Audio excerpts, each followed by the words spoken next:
সকাল 5টার সময় বাসা থেকে বের হয়ে পড়লাম। আজকে ঢাকাতে শেষ দিন, মানে ঈদের ছুটিতে বাড়িতে যাচ্ছি। আমি কখন আসলে এত সকাল সকাল রওনা দিই না, তবে প্রত্যেকবারই গাড়ি পাইতে ঝামেলা হয়, যে কারণে আজকে সকাল সকাল বের হয়েছি। অলরেডি উবার একটা কল দিয়েছি, উবার পাচ্ছিলাম না, 50 টাকা বাড়াই দিলাম। ঈদের যাত্রা যে কত কঠিন, মানে কত কষ্ট করে গ্রামের বাড়িতে যাই, মোস্ট অফ দ্য মানুষের একই গল্প। তারপরে একটু ডকুমেন্ট করে রাখার জন্য আজকের ভিডিওটা আসলে করা। আমাদের রোডেই ঢুকে যাচ্ছে, হ্যাঁ হ্যাঁ, ওই যে গাড়ি আমি দেখতে পাচ্ছি, এইটা আমাদের গাড়ি। থ্যাংক গড গাড়ি তো পাইলাম। বাড়ির উদ্দেশ্যে যাত্রা অলরেডি শুরু হয়ে গেল আমাদের।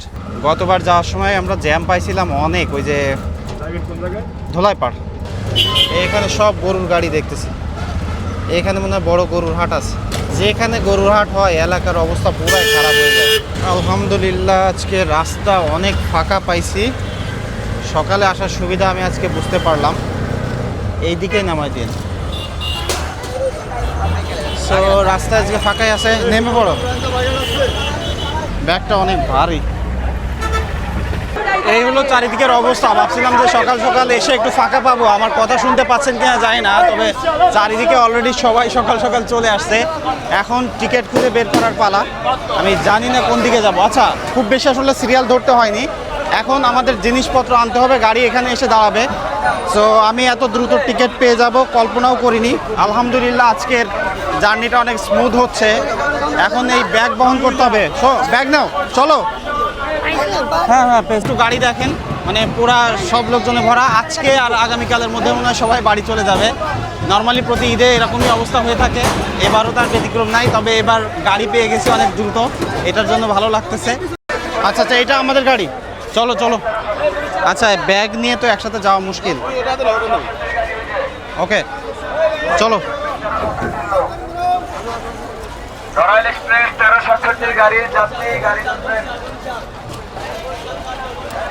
ও, এইটা আমাদের গাড়ি। যাক আলহামদুলিল্লাহ গাড়ি পাইছি, এইটাই বড় ব্যাপার। কারণ আগে থেকে টিকিট করা না থাকলে, তবে আমাদের যশোর রুটে এটা একটা ভালো ব্যাপার, গাড়ি পাওয়া যায়। সাবধানে আসো। এটা ধলকা রাস্তা ভাই।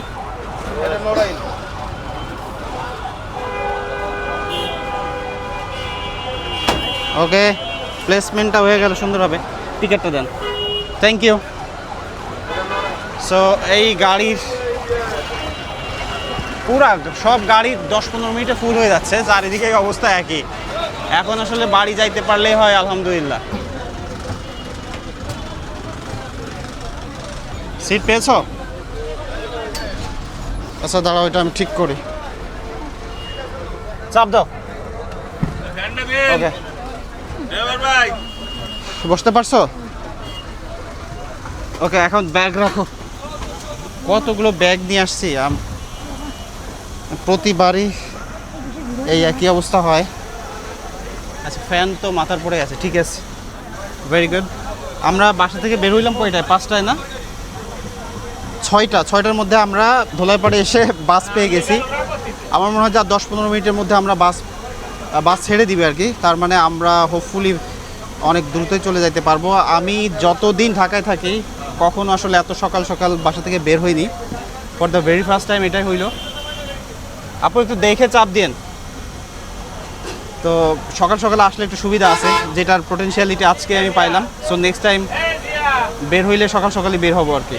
হাতে এখনও 2-3 মিনিট টাইম আছে, কিছু নাস্তা কিনে নিই, কারণ ক্ষুধা লেগে যাবে। সকালে কিছু খেয়ে বের হয়নি। ভাই কলা কত করে?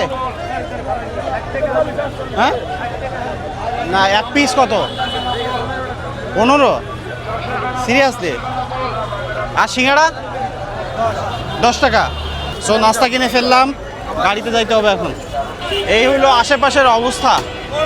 আমার কাছে মনে হচ্ছে যে গত ঈদের থেকে তুলনামূলকভাবে এবার একটু ভিড় কম আছে।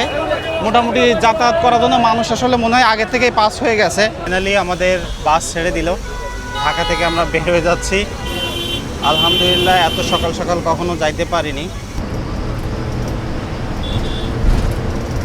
আকাশের দিকে দেখেন কত সুন্দর একটা ভিউ, একদম জনমানব শূন্য একটা পাম্পে এসে আমরা মাত্র 5 মিনিটের বিরতি পেয়েছি। গাড়ি থেকে নেমে দাঁড়িয়ে আবার উঠে পড়বো, 5 মিনিট শেষ। ওয়াশরুমে যদি যাইতে চাই সবাই কম বেশি, তাহলে 5 মিনিটে কেমনে হবে? মাত্র 9:30 বাজে। খুব অল্প সময়ের মধ্যে বাড়ির কাছাকাছি চলে আসছি। আমি একটু আগেই চেক করলাম, যেখানে নামবো সেটা এখান থেকে মাত্র 20 কিলোমিটারের মতো আছে আর কি। গাড়িতে উঠেই ঘুমাইছিলাম, এখন এই হলো চেয়ারের অবস্থা। সারা রাত ঘুমাইনি, কারণ রাতে সব কিছু প্যাক করতেছিলাম। আর যদি ঘুমাই পড়তাম তাইলে সকালবেলায় বের হইতে পারতাম না। আমার সমস্যা হলো একবার ঘুমাই পড়লে 7-8 ঘন্টার আগে আমি আর উঠতে পারি না। আমি এখনও 12 কিলোমিটারের দূরত্বে আছি, আমাদের এখনও 14 মিনিট টাইম লাগবে।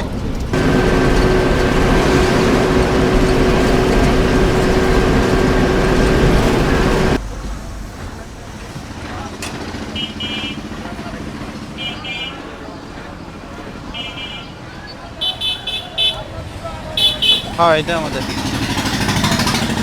Thank you. সাবধান। সো বাসের যাত্রা এখান থেকেই শেষ হইল, বাস শেষ হয়ে গেল। এখন ধরতে হবে দ্বিতীয় গাড়ি।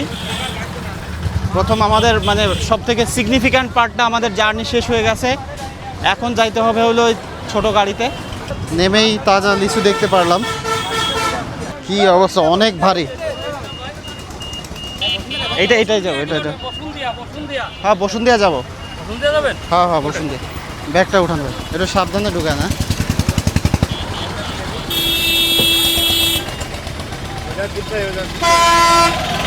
ওরা ওখানে বসা যাবে? হ্যাঁ, আমরা দুজন। তাহলে আপনি সামনে বসেন, আপায় যাবে, আর একটা মহিলা আছে। হ্যাঁ ঠিক আছে, ওঠো।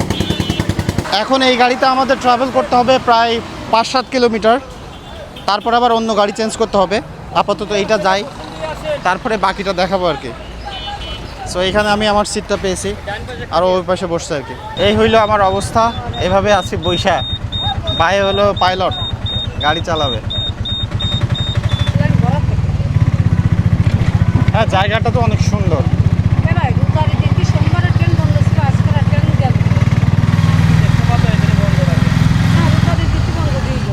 ঠিক আছে, থ্যাংক ইউ ভাই, আল্লাহ হাফেজ। সো আমাদের সিএনজির যাত্রা শেষ হইলো, এখন যাইতে হবে হলো ভ্যানের উদ্দেশ্যে। একটা ভ্যান খুঁজে বাইর করতে হবে। কই গেলা? চলো সামনে সামনে। এখান থেকে ব্যাগ আজকে অনেক ভারী। আচ্ছা, এখান থেকে ভ্যান দেখতে হবে। না, নপড়া না, প্রেমবাগ গেট যাবো। সো ওই, আচ্ছা ওই ভ্যানে যাইতে হবে। প্রেমবাগ গেট, এটা প্রেমবাগ গেট। আচ্ছা, আমরা এটাই যাব, চলো। যাওয়া যাবে না? Thank you. ওঠো, এখানে বসবা, সামনে বসবা, সামনে বস, সাবধানে বস। ওই যে আপাতত আমাদের সাথে আসলো। চলেন। তো আমরা যে গাড়িতে আসলাম, কাকুর গাড়িতে, আমাদের যাত্রা মূলত এই জায়গায় শেষ হয়ে যাওয়ার কথা। তো আমরা কাকুকে নিয়ে ডিরেক্ট বাড়ি চলে যাচ্ছি, যে কারণে আমরা একটা গাড়ি কম পাল্টাচ্ছি আর কি, কারণ উনি যাইতে রাজি হয়েছে। কারণ নর্মালি তেমন যাওয়া হয় না, এখান থেকে আলাদা গাড়িতে করে যাওয়া হয়। সো এখান থেকে আমরা ডাইনে চলে যাব নাকি কাকু? ডাইনে চলে যাবো এখান থেকে। হ্যাঁ। তো এইটা হলো আমার বাড়ির রাস্তা। এই যে অলরেডি আমার গ্রামের রাস্তায় ঢুকে পড়লাম। আর এখান থেকেই আমাকে আর এক্সটার্নাল মাইক্রোফোন ব্যবহার করা লাগবে না, কারণ এখান থেকে আর কোনো শব্দ নাই।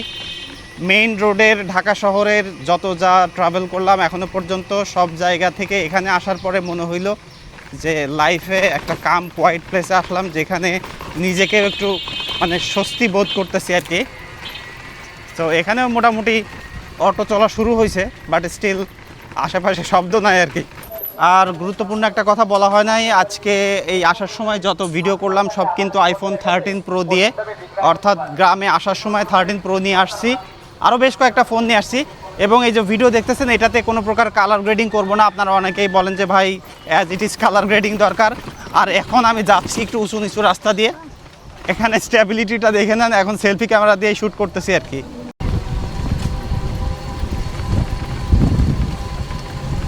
তো ফাইনালি আমরা বাড়ি চলে আসছি, আমাদের ভ্যানের যাত্রা শেষ। কাকা ধন্যবাদ আপনাকে, দেখা হবে ইনশাল্লাহ। ঈদের দাওয়াত থাকলো, আইসেন বেড়াইতে। হ্যাঁ, ওকে, যান তাহলে, আপনি চলে যান। সো এই যে হলো আমার বাড়ির রাস্তা ফাইনালি। আর এই যে এই মসজিদ আপনারা অনেকেই দেখছেন। ব্যাগটা অনেক ভারী, তুমি একটা কাজ করো তো, ক্যামেরাটা একটু ধরো। কি পরিমাণে ব্যাগ নিয়ে আসছি একটু জাস্ট দেখেন। এই ব্যাগ ট্যাগ নিয়ে বাড়ি আসছি কতদিনের সফরে। গাছের দিকে একটু ধরো তো ক্যামেরাটা, একটু বাতাসটা দেখাও। বহুদিন এরকম বাতাস পাই না। আসো। হ্যাঁ ভালো, কেমন আছো? এ কে গেম খেলে কে? এই তুই তো পুরো নেশার মতো গেম খেলিস। বাড়ি আসার পরে মাইক্রোফোনের সাউন্ড অলরেডি ভালো রেকর্ড করা শুরু হয়ে গেছে। কি ফুল স্পিডে কাজ চলতেছে নাকি? হ্যাঁ ভালো, কেমন আছিস? সব মুখ ঢেকে রাখছে, ঠিক আছে রাখলাম ব্যাগ এখানে। ভালো আছো ভাই? কেমন আছো? তুমি কেমন আছো? আনতে টাইট দে, ভালো করে টাইট দে। টান দে টান দে, আলিপ টান দে। ও তোমাকে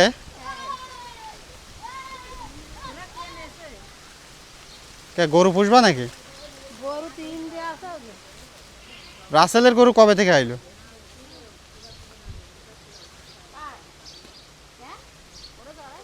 ঠেলা দে, জোরে ঠেলা দে,